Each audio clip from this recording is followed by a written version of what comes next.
Hi, I'm Jacques Pépin and I'm cooking at home.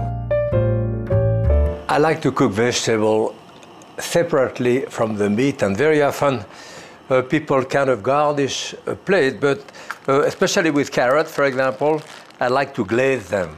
And here I have a pound of carrot, baby carrot. I could use sliced carrot or baby carrot. That would be enough, of course, for like 4 or 6 people.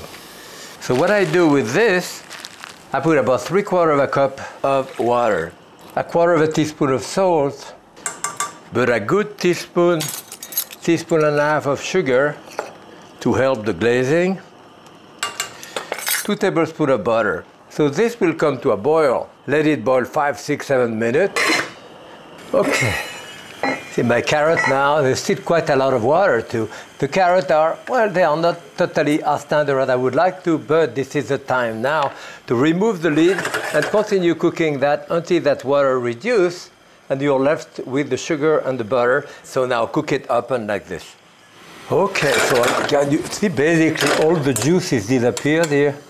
Let me taste one to know whether it's cooked enough for me. Yeah. See a dash of salt. No. I think the olive.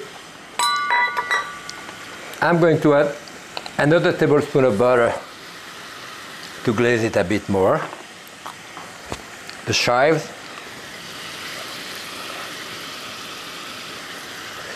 You could use the chive, of course, when you are going to serve it.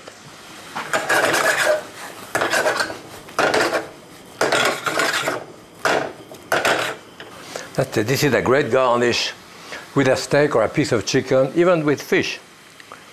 So that's about it. Pretty much it.